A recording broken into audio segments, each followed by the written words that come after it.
Es muy grato estar de nuevo con ustedes.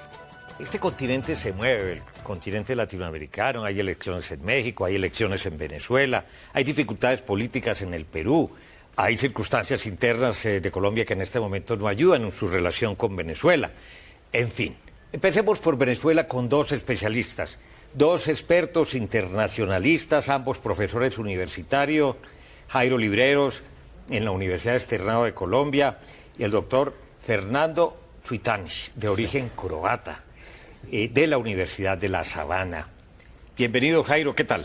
Darío, buenas tardes. Bueno, es un hecho, ya Capriles este domingo se registra, se inscribe como candidato de la oposición y este lunes lo hace el presidente Chávez, están convocando una manifestación gigantesca. ¿Cómo están las cosas y las fuerzas, incluyendo la salud del presidente Chávez? Las cargas creo que están equilibradas desde el punto de vista democrático. La candidatura de un hombre como Capriles, que hace parte, más que de la oposición, del perfil democrático que busca revertir la tendencia autoritaria en Venezuela, creo que marca una pauta de comportamiento muy importante y deja atrás esa puerta del 2005 donde la oposición de una manera absurda no quiso presentarse.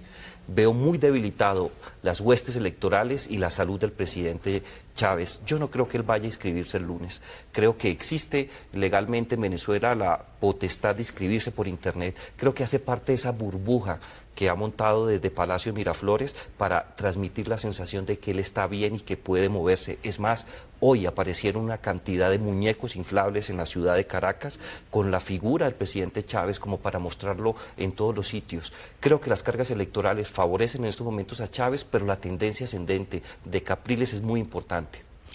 Profesor Fernando, la oposición política Chávez, representada en este momento en el candidato Enrique Capriles, ¿tiene garantías, tiene espacio político para moverse, tiene acceso a los medios de información? Indudablemente no hay que ser un entendido en política internacional para darse cuenta que las elecciones en Venezuela van a ser muy singulares. Cuando yo escucho a un ministro del Interior del actual gobierno decir que si ganan los otros no vamos a reconocer nada. Cuando yo escucho que un candidato, el presidente candidato trata al opositor de bobo, de ignorante, de estúpido, una cosa es el debate político y otra es el debate bajo, personal. Y además, yo no percibo que Capriles gane en octubre y qué va a hacer Chávez y qué va a hacer el gobierno. Es que hay todo un proyecto a largo plazo que yo no lo veo desmontándose porque gane Capriles. Yo creo que las garantías de la oposición en Venezuela son bastante precarias. Indudablemente yo no veo factible una victoria de la oposición, ni que haya manos negras ni nada, o sea, no lo veo factible. Yo creo que el candidato... Ni que haya fraude ni alteración de resultados. Yo creo que no. Yo creo que el candidato Capriles va, desgraciadamente, para muchos venezolanos va a perder. ¿Y usted también lo opina así, Jairo? No, yo no estoy de acuerdo con eso por dos motivos. Creo que la tendencia ascendente de Capriles es muy importante. Uno debe mirar la tangente de crecimiento y creo que son 2 o 3 puntos porcentuales cada 3 semanas. El promedio de las diferentes encuestas, la que salió ayer, por ejemplo, marca un promedio de 15 a 17 puntos de diferencia. Creo que alcanza a llegar. Pero, Darío, aquí hay otro tema que es muy importante. En estos momentos, yo creo que no debemos preocuparnos en América Latina por la tendencia, por el cambio de gobierno o por la ratificación del presidente Chávez. El gran problema es que Chávez no llega el otro año, muy seguramente por los informes internacionales con vida a Palacio Miraflores. Y ahí se rompen los escenarios de cualquier discusión democrática. Entonces, en ese caso, ¿qué escenarios quedarían y qué espacio le quedaría a Capriles frente al candidato que señala el propio presidente Chávez?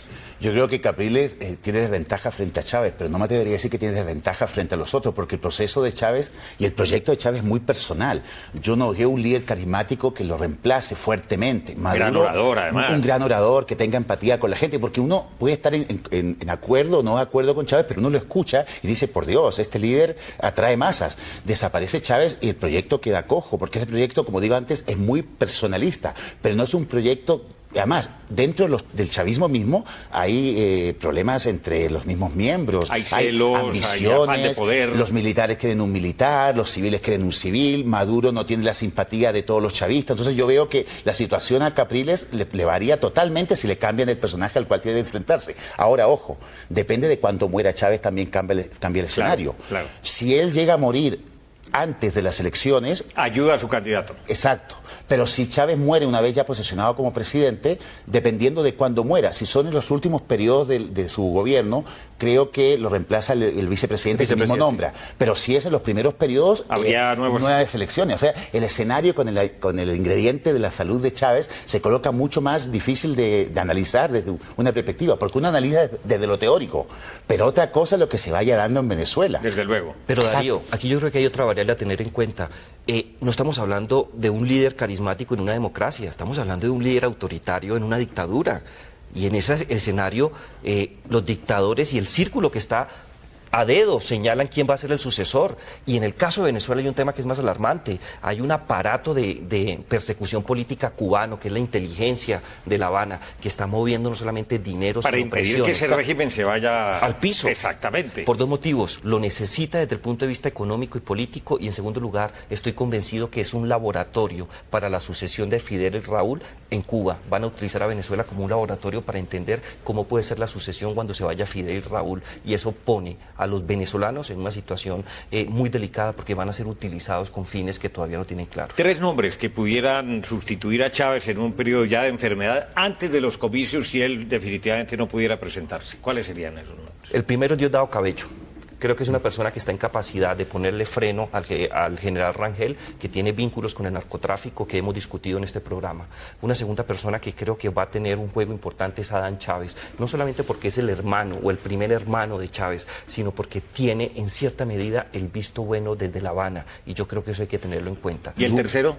El tercero, yo no estoy muy convencido del tercer nombre, pero creo que puede jugar el canciller Nicolás Maduro, pero es el escenario último de última instancia. Fernando, ¿comparte eso? Hay una cosa muy preocupante, claro que comparto, pero hay una cosa muy preocupante. Hugo, al lado de Adán Chávez, es burgués. Claro. O sea, habría que reparar. Porque ese ha sido un beneficiario del poder y de todas. Exacto, pero Adán Chávez es mucho más revolucionario, mucho más ortodoxo y mucho más drástico en los cambios. Por lo tanto, una relación con Colombia en el futuro con Adán Chávez la veo muy complicada, porque Adán Chávez y el presidente Juan Manuel Santos representan, ahí sí, dos polos del espectro político total. Respecto a lo de dictador, yo no le voy a quitar el nombre de dictador a Hugo Chávez, pero Hugo Chávez ha sido elegido. Yo conozco muy cercanamente otros dictadores, ¿para qué lo voy a nombrar?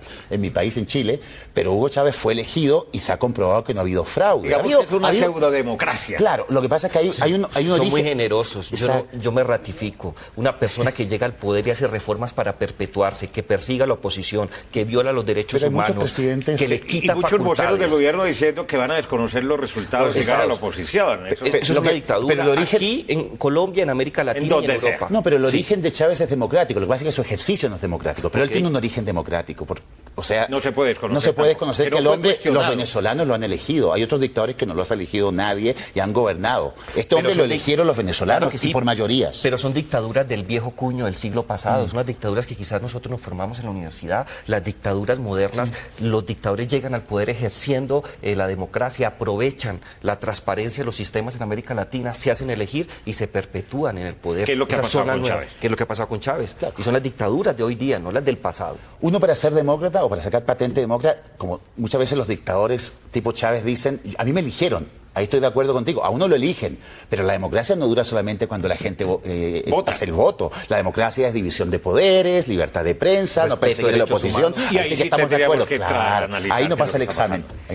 Otro tema, en cuanto tiene que ver con este proceso electoral en Venezuela, el papel de los militares. ¿Cuál va a ser ese papel definitivo? Bien sea, bueno, si Chávez se alivia o está con vida en el momento de los comicios, seguramente gana. Si se mantiene unos meses más o años en el poder, pues seguramente él mantiene el control evidente de las fuerzas militares. Pero si no está Chávez... Mi opinión, el socialismo del siglo XXI sin militares no existe. 2, los militares no solamente garantizan que Chávez se mantenga en Miraflores, también garantizan la persecución y el miedo de un espectro muy importante de la sociedad venezolana que teme que en cualquier momento se pueda revertir esa carga y empiecen a perseguirlos. 3, poner a un general como Rangel en el cargo de ministro de Defensa no solamente es una osadía y una bofetada para muchos países en América Latina, incluido Estados Unidos, hablemos de las Américas. Tenerlo ahí es un mensaje muy claro, es una persona que no tiene el más mínimo recato para utilizar la fuerza legítima del Estado en contra de la sociedad. Si los militares le quitan en cualquier momento el respaldo al presidente Chávez, se acaba el socialismo del siglo XXI. ¿Se puede presentar una revuelta el día de mañana, después de los comicios? Yo no sé qué tanta cohesión hay en caso de que desaparezca Chávez las Fuerzas Armadas. Dicen que hay división, ¿no? Claro, y ahí ya vemos una cosa rara. Cuando los militares son un actor político, es que el país va mal. Los militares no son beligerantes, los militares son como el extintor en la casa. Se usan en caso de incendio. Cuando los militares se están identificando, en el caso de Chile, con la derecha, en el caso de Venezuela con la izquierda, es que el sistema institucional está fallando. Las Fuerzas Armadas nunca han sido para gobernar. Por lo tanto, si estamos viendo un partido que gira en torno a las Fuerzas Armadas, ya nos dice, como decía antes el profesor, que ahí no hay democracia en sentido estricto. Y le tengo otro dato. La próxima semana, el curso de Diosdado Cabello, que fue militar, llega al cargo de general. O sea, van a ocupar los cargos más importantes dentro de la jerarquía militar venezolana. Eso Ese cuenta. es un punto a tener en cuenta. Por supuesto que sí. Porque sus compañeros van a tener el poder de las armas. Jairo Libreros, Fernando Schwittanic, para seguir hablando de qué va a pasar en Venezuela en caso que se desconozca un resultado político democrático, cuando se sabe que un alto porcentaje de la población está armado y cuando hay unas brigadas populares generadas por el chavismo para no dejarse sacar del poder. Y también acerca del papel de Colombia en el devenir político de Venezuela. Ya regresamos en Entérate.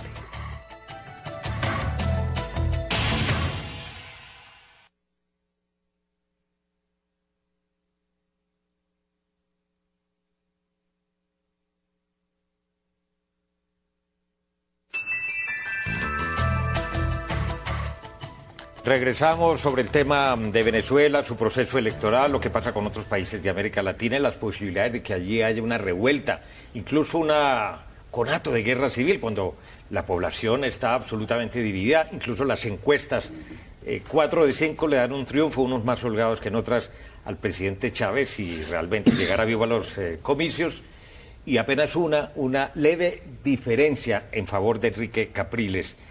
Pensar en que en Venezuela haya una revuelta, un Bogotazo, un Caracazo. Se puede dar. Se puede dar. Las condiciones políticas, sociales y económicas están dispuestas. Lo que falta son liderazgos militares y el movimiento de esas milicias con las cuales empezamos esta segunda parte. Porque en el momento en el cual la ausencia del presidente Chávez no sea manejada de la manera más adecuada para garantizar la continuación del socialismo del siglo XXI, la herramienta que van a utilizar son dos. Uno, agitar banderas nacionalistas en contra de Colombia y en segundo lugar, generar un caos de tal manera que la gente esté reclamando autoridad y orden. Autoridad, un papa grande, alguien que reemplace a Chávez, y eso se llama guerra civil, dictadura, golpe de Estado. Las condiciones sociales están puestas. Ahí es donde me vuelve a sonar su frase, doctor Jairo Libreros. Diosdado Cabello, están llegando al grado de generales los que eran sus compañeros precisamente en las fuerzas militares. Uno gobierna con los amigos. Con los amigos. Y en América Latina sí que hemos aprendido de eso. Incluso en Colombia. Mire, doctor Libreros, realmente, si Diosdado es el hombre señalado por Chávez, con lo que usted acaba de decir, tenga la certeza de que va a tener el apoyo de las fuerzas militares. Total. Y él las va a apoyar a esos que eran sus compañeros. Sus compañeros, va a tener más apoyo y más liderazgo Diosdado Cabello que el propio Hugo Chávez, porque no tiene que comprarlos, simplemente les deja todo en la bandeja para que ellos escojan. Profesor Fernando, usted comparte también la tesis de que aquello se pueda generar y pueda caer en una... Darío, qué dramático es que en un día eleccionario la mitad de un país y la otra mitad se juega el futuro, o sea, varias generaciones. Blanco, negro, caro sello. En muchos países de Latinoamérica, afortunadamente, ya habíamos olvidado eso de jugarse todo, un proyecto o el otro. Vemos traspasos de izquierda a derecha en Chile, vimos García Ollanta en Perú. O sea, somos opositores, pero tenemos las pautas, las reglas del juego claras. Pero cuando las reglas del juego suyas con las mías no tienen nada que ver, eso es muy traumático para un país. Y los venezolanos lo van a enfrentar el 7. Va a ser un día terrible, sobre todo para la oposición. Ahora, quería decir una cosa. El candidato opositor estuvo hace poco en Bogotá y tuve la oportunidad, por motivos laborales, de hablar con muchos venezolanos que viven en Bogotá, que cada vez son más, y no quedaron muy contentos, ¿no? Y muchos antichavistas totales me decían, profesor Fernando, acaban con el señor Chávez, acaba con el señor Capriles en un debate. O sea, no lo sienten, estaban más a favor de la señora... Porque le falta fuerza, porque le falta fundamento conceptual. Demasiado educado para enfrentarse, digamos, a Chávez. La señora Corina Machado tenía el otro punto, que era muy antichavista. Entonces, muy radical. Muy radical. Muy pero radical. muchos de los que están ahí decían, Corina era la mujer, porque era muy radical. Este señor Capriles es demasiado educado. Entonces, yo veo que los mismos opositores tampoco están muy convencidos por su candidato. Entonces, eso, si uno le quita fuerza al candidato de uno mismo y lo da por perdido, yo no los vi muy convencidos. Eso me inquietó. Hablemos ahora entonces de Colombia y Venezuela. Evidentemente, con la llegada del presidente Santos, la ecuación cambió por completo. Santos ha hecho todo lo posible por respetar, por mantener un equilibrio, por tragar sapos, y se los ha tragado bien grandes. ¿Eso es bueno, eso es malo, eso influye en la política interna de Venezuela? Claro que sí, influye desde todo punto de vista. Tenemos que tener en cuenta que los problemas que compartimos entre Colombia y Venezuela por la frontera no son simple y llanamente del cruce de unos guerrilleros hacia un lado después de cometer actos terroristas en Colombia. Va mucho más allá, son pueblos hermanos, y el agitar banderas nacionalistas o de guerra o de conflicto va a perjudicar los negocios, la tranquilidad, los proyectos internacionales tan importantes que buscan cruzar no solamente oleoductos y proyectos energéticos entre Colombia y Venezuela para aprovechar el Pacífico. Ayer el presidente Santos se reunió en Chile con el presidente Sebastián Piñera, con el presidente Ollanta Humala, con México también, para crear una alianza muy importante. Alianza para el Pacífico. Y esa alianza para el Pacífico tiene un nombre propio, Colombia, porque Colombia se encuentra estratégicamente ubicado y tiene salida a los dos mares. El problema del Caribe es que al lado está Venezuela, no por Venezuela, sino por Chávez. Ahora, todo eso se pudiera ir al traste. El oleoducto binacional del Pacífico, se puede ir al traste todo lo que tiene que ver con el transporte del gas y lo que se está generando en este momento. Las buenas intenciones de ese acuerdo marco de carácter comercial que está firmado, pero que no se ven los efectos. Pero bueno, hay tranquilidad, así no nos devuelvan guerrilleros ni jefes guerrilleros que supuestamente están allá. Cuando uno estudia relaciones internacionales le enseña la realpolitik. Y la realpolitik es bien clara, el fin justifica los medios. Y a veces uno justifica cosas que en el plano de la moral o de los derechos no son justificables, pero por la realpolitik se justifica. Maestro Henry Kissinger en Estados Unidos, que justificó todo. China, todo. Exacto, Chile, Pinochet, todo. Bueno, el presidente Santos vio que para los intereses geopolíticos de Colombia, Venezuela es fundamental. La política exterior no se puede personalizar. Colombia no puede influir en quienes elijan los venezolanos. Tenemos que entendernos con el que esté allá, pero tenemos que entendernos. Yo creo que el presidente Santos, que ha sido por algunos criticados por esto, yo encuentro que es un pragmatismo de Estado. Nosotros no podemos andar eligiendo presidentes simpáticos para nosotros porque no tenemos esa capacidad. Venezuela es clave para Colombia y gobierna Chávez, y con eso hay que entender. No puedo, como en casos anteriores, personalizar las relaciones internacionales del país, porque eso es muy egoísta. Personalizar porque el líder de allá tiene un proyecto distinto al mío, eso es muy egoísta y, como ya lo vimos hace 3 o 4 años, muy peligroso. Yo pienso que la postura del presidente Santos ha sido acertada, le ha tocado aguantar, pero a Chávez también. Chávez pero es un cambio de política que ha sido conveniente para los intereses de Colombia, para ambos países. Quizás en Bogotá no nos damos cuenta, porque cuando uno ha ido a Cúcuta a dar conferencias o clases, se da cuenta que para Cúcuta es mucho más fundamental Caracas que Bogotá. Hay regiones que viven totalmente de las relaciones y hay que pensar también en esa gente porque son venezolanos. Hay que usar un poco el pragmatismo en las relaciones internacionales. Y yo pues pienso que la conducta del presidente Santos ha sido la oportuna. Somos totalmente dependientes. Lo mismo hizo con Ecuador. Lo mismo hizo Bachelet con Kirchner y Bachelet y Piñera con Fernández. Los proyectos son distintos, pero es que nos necesitamos, tenemos mucha frontera en común. Pero Darío, yo creo que una cosa es la teoría del realismo en el marco de la teoría de las relaciones internacionales, y yo entiendo que sea benéfico para Colombia y para muchos países en América Latina que el presidente Santos haya tendido puentes de diálogo y diplomacia. Pero ¿cuáles son los límites? Estamos siendo cómplices desde el gobierno colombiano de una dictadura como la chavista, de los problemas que se presentan en Ecuador. Ese ha sido el punto de vista del expresidente Álvaro Uribe, ¿no? Claro que sí, no comparto toda la filosofía, pero yo creo que hay elementos que podemos rescatar. No puede ser que en una situación donde se violan los derechos humanos, donde se persiga a la prensa, yo creo que se puede generar una política exterior importante de respeto y de trabajo económico y comercial, pero también hay unos límites. Hace pocos días en Cochabamba se reunió la Asamblea General de la OEA. En ese marco se buscó acomodar, tumbar, quitar, destruir el sistema interamericano de derechos humanos. Y resulta que Colombia hace parte de ese juego que lidera la ALBA. No hay que ser uribista para estar en contra de ello. Creo que hay que ser un poco sensato en términos democráticos. Se está desmontando el sistema democrático en América Latina y los países claves que son la ALBA cuentan el apoyo, entre otros, de gobiernos como el del presidente Santos, que yo entiendo que sea hábil en política exterior, pero yo creo que hay unos límites que hay que respetar. Jairo, ¿hasta dónde realmente el gobierno colombiano ha sido débil, ha sido demasiado flexible en exigir más colaboración de parte de las fuerzas militares y del gobierno de Venezuela en la ubicación y entrega de algunos jefes guerrilleros que se sabe siguen allá?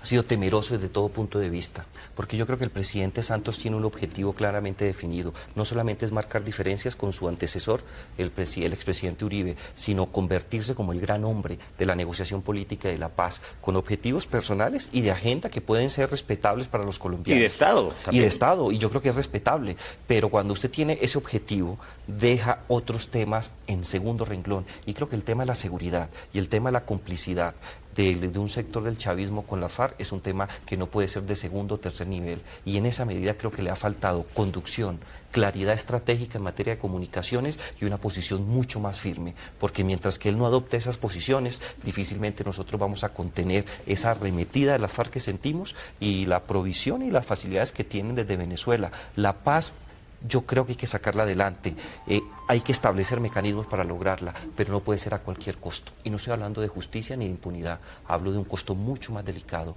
y hace referencia a la dignidad del pueblo colombiano y a la relación con Venezuela. Sí, eso desde la teoría es muy... Nadie podría estar en contra de eso, pero yo soy mucho más pragmático. Es la academia. Yo soy mucho más pragmático y trabajé en política. Yo pienso que el presidente Santos se dio cuenta que a las buenas iba a lograr más cosas. Estamos todos aburridos de esa confrontación, de la cero colaboración de Venezuela. Incluso muchos decíamos, ¿cómo Chávez va a colaborar con este señor que usted está insultando a cada momento y viceversa? Ahora vemos que no es lo perfecto, pero que nos ha entregado. Pero a la buena ya hay más cooperación. A mí me gusta ver a los dos cancilleres conversando. Es que Venezuela y Colombia tienen que estar juntos. Tenemos que estar juntos. Tenemos problemas en común. No revueltos. Juntos pero no revueltos, uno. Y dos, el gobierno chavista es muy bueno para dar declaraciones y que vamos a detener unos terroristas. Que les vamos a deportar y que les vamos a enviar a alias el cantante. Y aquí estamos esperándolo. Sí. Ahora, tengo que decir algo respecto a los cambios de actitud de Colombia hacia Venezuela.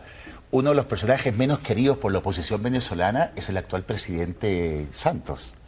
La oposición venezolana no le perdona la actitud que ha tenido el presidente Santos. De la misma manera que del otro lado no se quiere al expresidente Uribe. Sí, claro que sí, para todos los gustos. Nuestros presidentes están actuando de una manera muy concreta en el periodo eleccionario. Sí. Ayer vi, por ejemplo, en Globovisión, imágenes del presidente Uribe llamando a apoyar al candidato Capriles. Pero ya el mismo candidato Capriles y su gente han dicho, no se me meta aquí, que me va a dañar el caminado. Que puede ser el abrazo del oso. Claro, como sucedió para la alcaldía de Bogotá. Por ejemplo, claro que sí. Y se ha presentado todo lo que toca a nivel internacional, el presidente Chávez termina afectado. Y creo que esa misma variable es aplicable del presidente Uribe. Donde se mete, afecta, daña, oscurece. Y yo creo que está muy preocupado Capriles por eso. Ollanta en Perú lo primero dijo, no tengo nada que ver con Chávez, olvídelo. Y ganó, porque si no, la vez anterior había perdido. Porque Chávez lo acaba de decir López Obrador también, ¿tampoco? Que él no es un izquierdista ni socialista del siglo XXI, que no conoce a Chávez, que jamás ha hablado con él y que ya no lo mezcle. Que lo están dejando, ¿no? Y lo mismo hizo Funes en El Salvador, y están haciendo una cantidad de líderes en Centroamérica, porque ven ya no ven a Chávez como un líder, sino como un coco, que donde llega los va a diluir. Y si me apuras, el presidente Correa no está tan amistoso con Chávez tampoco. Está tomando distancia porque también hay elecciones en Ecuador. Claro. Ya regresamos. Está esto bien interesante y hay un par de temas pues.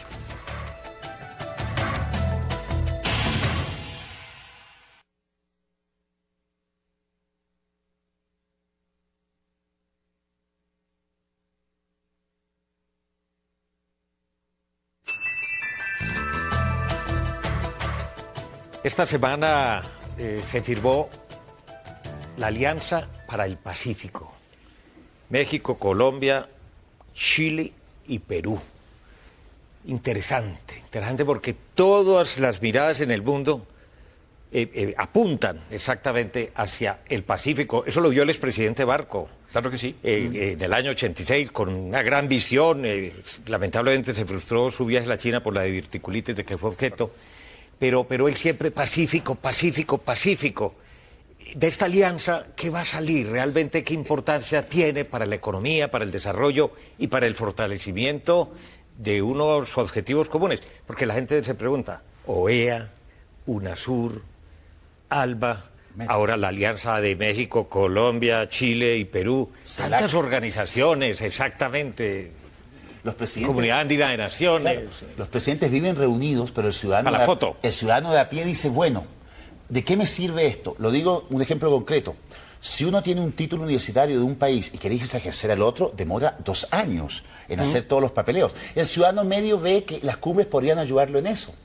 Sacarle visas, que los títulos sean reconocidos, que las pensiones, si uno trabaja en Colombia, se las reconozcan en Chile. O sea, al momento que bajemos las cumbres a las preocupaciones del ciudadano medio, eso va a tener buena aceptación. Pero vemos cumbres donde se habla de combatir la pobreza, combatir la corrupción, proyectarnos hacia el futuro. Pero es que eso yo lo digo sin haber estudiado economía ni ser presidente de Estado. ¿Quién va a ir en contra de eso? Hay que aterrizar estas cumbres. Y ahora, ojalá que esta de ayer en Antofagasta sea positiva, pero es que son tantas que se mezclan entre sí y uno ya pierde el sentido. Y la gente son burócratas internacionales. Pero aquí hay puntos que son sensibles y estratégicos, Darío, qué pena. Hay que tener en cuenta que a partir del 2050 casi el 80% de la población va a vivir en la cuenca Pacífico.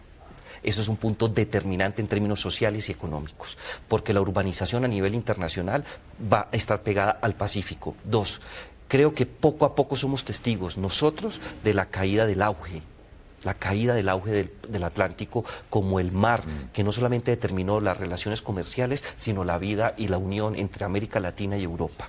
Eso se está agotando. 3, los europeos están muy preocupados y saben que América Latina le va a permitir entrar a esta nueva dinámica que va a estar determinada por intercambio de personas, bienes, servicios, tema energético. La posición de China y la cobertura que está haciendo son vitales. Y resulta, Darío, que aquí vuelvo y traigo a Colombia, porque Colombia tiene la posición estratégica más importante y va a recibir las contribuciones internacionales por el Atlántico para sacarlas al Pacífico. Y toda la tendencia habitacional de los próximos años va a girar en torno de los puertos en el Pacífico. Y resulta que el mejor puerto en América Latina se llama Buenaventura. Y para nosotros los colombianos es el puerto más descuidado. Este es un tema estratégico para el 2050. Estamos ya a muy pocos años. La importancia geopolítica del Atlántico permitió Río de Janeiro y permitió Buenos Aires, pero eso fue a principios del siglo XX. Ahora el escenario cambió, estamos mirando para el otro lado. Antiguamente China y todos esos países asiáticos eran lejísimos, estaban muy lejos, ahora ya están aquí. Lo que a mí me asombra es que Colombia, específicamente Colombia, ha dedicado tan poco interés hacia el Pacífico y toda su política exterior está orientada hacia el Caribe. Caso concreto, Ecuador, Perú, Chile. ¿Cuánto han ayudado a sus economías esos acuerdos? Incluso les pongo un ejemplo. El gobierno de Pinochet tenía acuerdos comerciales con el gobierno comunista de China. O sea, un pragmatismo... Realpolitik. O sea, no importa lo que piense el señor Pinochet, la importancia de hacer negocios. Pero lo que me asombra es que mientras muchos países del Pacífico nos damos cuenta que somos pacíficos, yo no veo a Colombia como un país pacífico. O sea, el desarrollo de Colombia tiene que estar vinculado, como dice el profesor, hacia el Pacífico. La no pertenencia a la PEC es una ceguera gigantesca. Pero están llegando tarde a las fiestas pero que nunca otros. Es tarde, pero nunca es tarde. Cuando la dicha hay que buena. llegar. Aunque sea el postre. Claro, pero los peruanos, los chilenos ya estaban allí haciendo negocios cuando Colombia dice, uy, sería bueno entrar a la PEC, pero hay que estar más, diría yo, en la jugada. Para donde huelen los negocios, ahí tenemos que estar. Es que así funciona el mundo. Pero estamos llegando atrasados a los asuntos. Pero estamos en eso. Los avances de Colombia son importantes. La reunión de ayer en Chile es muy importante, pero también hay unos temas de alianzas estratégicas en temas económicos como el TLC con Estados Unidos y el tema militar. Darío, no es gratuito que hace 2 o 3 años se querían montar unas bases militares en Colombia. Esas bases militares... Decía el presidente Uribe para su audiencia que era para contener a Chávez, pero Estados Unidos también tenía otro propósito, era garantizar la cobertura de Bahía Málaga, porque tiene la cobertura de todo el Pacífico, la flota militar más importante norteamericana, su centro de toma de decisiones está en Alaska y es todo el tema Pacífico y necesita Colombia, y por eso Estados Unidos le abre tantas puertas a Colombia para que se entregue al Pacífico. Nunca es tarde y ya estamos trabajando. ¿Nos falta? Claro que sí, pero creo que ya entramos en el proceso de pensar Pacífico y dejar atrás Atlántico. Un minutico para hablar de su país, de Chile, que forma parte de esta alianza, precisamente con Perú, con México y con Colombia. ¿Cómo están las cosas en Chile? Bueno, el asunto de la protesta social está muy, muy alzada en Chile, protesta de la educación, se está pidiendo una educación gratuita. Yo no es que sea piñerista, pero en Chile no es posible la educación gratuita, además que sería injusto, porque hay gente que en Chile puede pagar perfectamente una educación, y veo que el grave problema de Piñera es la empatía. Teníamos una presidenta que quizás ha sido muy sobrevalorada, 80% de apoyo, y un gobierno pues normal, pero tenía la empatía con el pueblo. A Piñera se lo ve muy lejano y muchas de sus intervenciones públicas han sido muy desafortunadas. A él le falta un buen manejo de imagen y un buen manejo de prensa, pero el gobierno, objetivamente hablando, yo pienso que no es malo, crecemos un 6%, el desempleo está bajo, los índices de pobreza pues son la envidia de muchos países latinoamericanos. El problema es de comunicación. Ahora, ojo, la confianza que yo tengo es que gobernando la concertación o gobernando la derecha las cosas no cambian. Los patrones están claramente establecidos. Hay unas líneas macros que se siguen. Gobernó la izquierda, gobierna la derecha y vemos que los lineamientos fundamentales siguen. Por eso yo, gobierne quien gobierne, yo estoy, diríamos, confiado. Pero porque soy un chileno que ve desde afuera. Quizás los chilenos que viven allí me dicen, claro, porque usted ve de afuera le es más fácil. No, pero que ellos son insatisfechos siempre con naturaleza. Han sido insatisfechos, ¿no? Y siempre han quejado del sistema. Incluso algunos dicen, estábamos mejor con Pinochet, pero usted no... Hay gente que llega a decir eso. Bueno, esto es lo que pasa, lo que está pasando en Venezuela, lo que pasa en las relaciones de Colombia con Venezuela, lo que pasa a la luz de la Alianza por el Pacífico, lo que puede estar aconteciendo en Chile, pero tenemos elecciones también en Ecuador, tenemos elecciones este año en México y eso será objeto de más análisis en próximos programas en Entérate de Caracol Internacional. Han sido ustedes muy gentiles, muchas gracias. Darío, muchas gracias por la invitación. Gracias por la invitación. Gracias, Fernando, gracias, Jairo.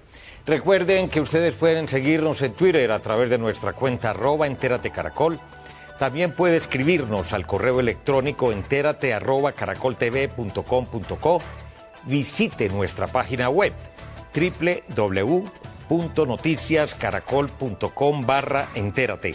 Allí podrá participar en nuestros foros y acceder a todos nuestros capítulos completos, a todos los anteriores. Los espero como siempre la próxima semana.